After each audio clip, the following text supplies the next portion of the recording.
ఒక ఐడియా జీవితాన్ని మార్చేస్తుంది అంటారు. కానీ ఆ ఐడియా వారి ఆలోచనలను తలకిందులు చేసింది. 50 రూపాయల పెట్టుబడి 1000 సంపాదించాలని అనుకున్నాడు. అంతా బాగుంది అనుకునేలోగా కథ అడ్డం తిరిగిపోయింది. అయితే స్వీట్తో మొదలై చర్మం చిరిగి చెవులు మెలిపెట్టి పరిస్థితికి వచ్చేసింది. దీంతో బొద్దింక ప్లాన్ బెడిసికొట్టింది. ఫోటోలో కనిపిస్తున్న వ్యక్తి పేరు రవి. ఉండేది వనస్థలిపురం. పనిపాట ఏమీ లేదు. ఆకారం మాత్రం మేకపోతూ గాంభీర్యం.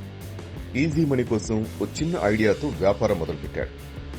50 రూపాయల పెట్టుబడి పెట్టి స్వీట్ షాప్స్ ఎంచుకున్నాడు. 50 రూపాయలతో స్వీట్ షాప్ అనుకుంటున్నారా? ఆ పాయింట్కే వస్తున్నాం. ముందుగా ఓ స్వీట్ షాప్ డిసైడ్ చేస్తాడు. అందులో కస్టమర్లా వెళ్లి 50 గ్రాముల కలాకండ్ కొంటాడు. తింటున్నట్లు నటిస్తూ ఎవ్వరూ గమనించినప్పుడు ఆపరేషన్ బొద్దింక స్టార్ట్ చేస్తాడు. జేబులో రెడీగా ఉన్న బొద్దింకను తీసి స్వీట్ మధ్యలో పెట్టి ఇక వ్యాపారం స్టార్ట్ చేస్తాడు. తన ఆకారాన్ని చూపిస్తూ వ్యాపారులను బెదిరిస్తాడు.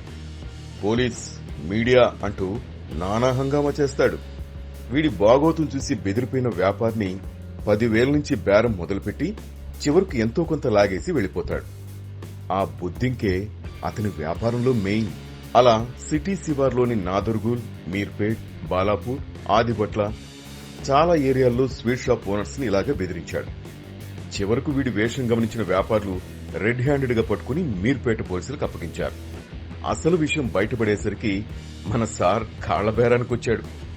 అయినా పోలీసులు కేసులు నమోదు చేసి జైలుకు పంపారు. స్వీట్ తను తిని వ్యాపారులకు హాట్ మిక్చర్ తినిపించాలని చూసి చివరకు మనోడు అడ్డంగా బుక్కయ్యాడు. ఈ విషయం తెలిసిన వ్యాపారులు సుమారు 100 మందికి పైగానే ఈ రవి మీద కంప్లైంట్ చేసినట్లు వినికిడి. సో ఈ ముదురు బొద్దింక ప్లాన్ ఎంతమంది మీద వర్కౌట్ అయిందో ఇట్టే తెలిసిపోయింది కదా.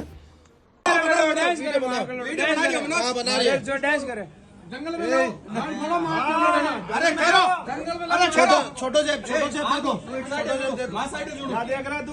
दे दो, छोटा जेब माइंड है।